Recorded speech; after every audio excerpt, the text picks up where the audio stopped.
How does a man with one of the best comedy shows, with multiple standout stand-ups, with a legacy that many have tried to replicate, walk away from $50 million and go to Africa? Now, I don't know because I'm not Dave Chappelle, but I have been following Dave Chappelle for the longest time, seeing his resurgence, which I think is one of the best things because I've been following this dude since one of his first stand-ups, which was Killing Them Softly, one of his bigger ones at least, which in my opinion had one of the best jokes that still makes me laugh about a baby in the ghetto. The old baby on the corner trick, eh? You're not gonna fall for that shit. But his newest stand-up to me is one of the best that he's ever done, and to me it's because of how raw it is. I know a lot of people have seen it, they don't like what he has to say, but I'm not here to talk about things that get people easily offended. I want to talk about what he brings up at the end of the special, because he has this certain parable. Now, if you don't know, Dave Chappelle had the show called The Dave Chappelle Show, and it was one of the biggest things in the world comedy-wise, and he had 2 seasons running with this show, and right before he started his 3rd season, right when he was at the peak of the charts, they had offered him $50 million, and the dude straight up dipped. Obviously, a lot of people said he was crazy. The worst thing to call somebody is crazy. Is dismissive. Interestingly enough, as he was leaving, he practically gave a warning saying that there was something really bad, something going up with Hollywood, and Hollywood just responded by saying that the dude was on crack. So what is happening in Hollywood? Nobody knows. And while many people can speculate, a lot of people say that it was because he was, at the end of his rope. He had nothing more creatively. Some people say that he had creative differences with the people. He was just tired. It was fatigue. He just had to leave. Maybe there was something that he needed to escape from. At the end of this special, he talks about a book that really helped him through this whole situation when he left for a while and he wasn't really doing, any big high-profile things. And it was a book called Pimped. Now, to summarize it, the story is about this dude, this pimp named Iceberg Slim, who can tell just by looking at a person their mileage, which was how long a prostitute can last. And at the end of the book, he gives this parable, which, believe it or not, it can help anyone who's trying to make it in the entertainment business. And in the story, Iceberg Slim's bottom bitch is at the end of her mileage. If she was good for 500 fucks, she was at 498. Meaning that he recognized that there was only so much that a person can take. And even though this prostitute was the one that was making him the most money, even though this was the one that was keeping all of the other girls in line, he realized that he had to let her go. So he tells her, I got one last trick for you. Do this for me, you get paid, I get paid, and we go our separate ways. She said, fine, motherfucker, what do you want me to do? He tells her that there's a white dude across the street at a motel and that all she needs to do is go over there, get jiggy with the man, put something in his drink, wait till he knocks out, and then snatch the suitcase and come back. So she goes, does her thing, and takes a really, really long time. Real long time. So long, in fact, that Iceberg got a little worried.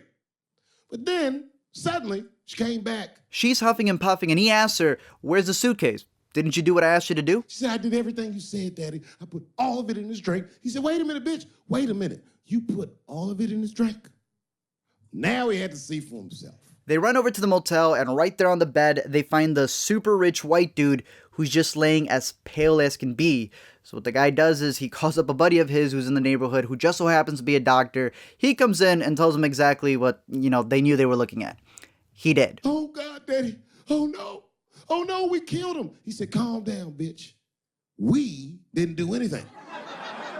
He says he's going to fix this, so he opens up the suitcase that's completely loaded with money. He takes a stash, gives it to the doctor, and he goes on his way. Suddenly, a van pulled up downstairs. 2 guys get out with a carpet. They walk upstairs. They roll that carpet out on the floor. They throw the body in the carpet. They roll that motherfucker up like a burrito. They pick that shit up, and they throw it in the back of the van. Slim gets another stack, gives it to the movers, and then all of a sudden they just disappear. He then tells the prostitute that she needs to go downstairs and get in the car, and he was going to wait a little bit so no one sees them, leave with the suitcase, and get in the car with her to leave. They both got in the car, and they drove off. She was a blubbering mess. Oh, you did all this shit. He said, I told you, bitch, we didn't do anything. You killed a motherfucker, and I cleaned him up. And now we got us a secret, okay? He tells her that she needs to stay by his side for a little while until things cool down, and she agrees with it and sticks by his side for well over a couple months. But the crazy thing is that all of it was fake. See, the guy who was lying there dead, supposedly, was just one of his buddies who knew how to stand very, very still and just pretend not to breathe. The guy who came in with the white coat was really just a dude who was a butcher, and he had a white coat available, and he pretended to be a doctor.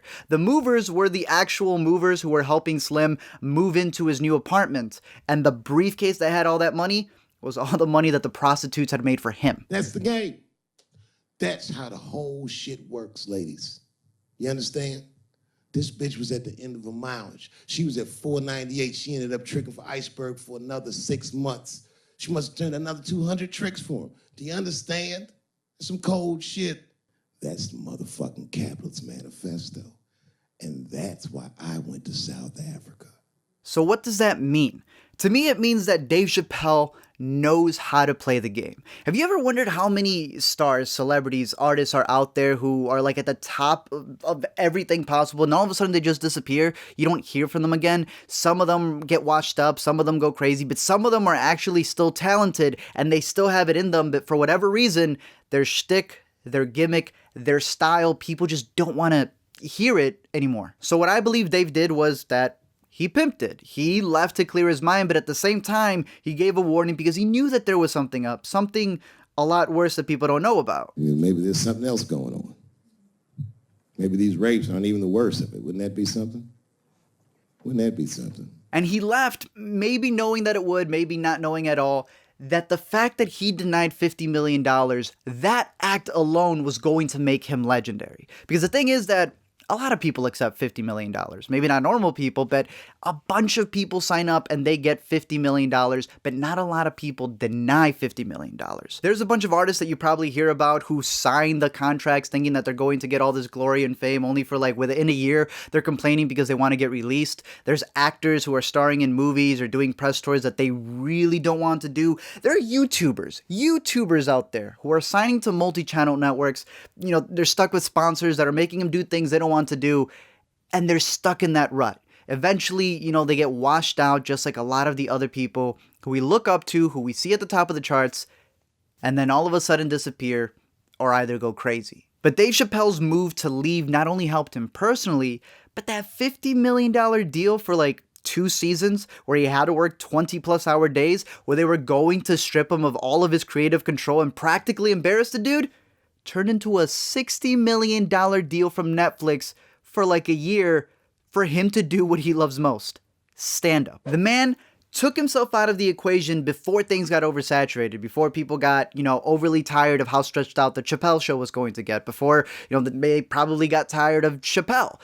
But he knew how to play the system. You could call him the pimp in the story and say that he knew how to finesse everything so that right now, on this day, he played it so he's getting more out of himself.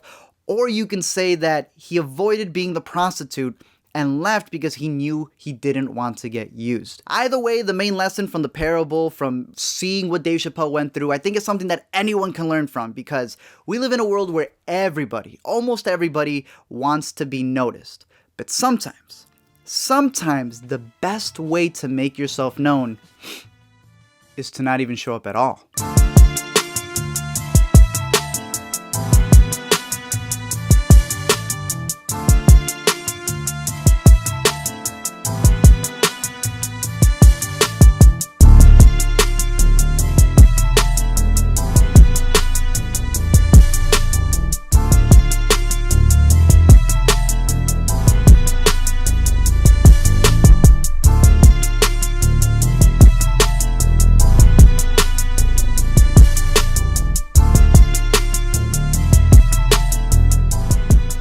We didn't do anything.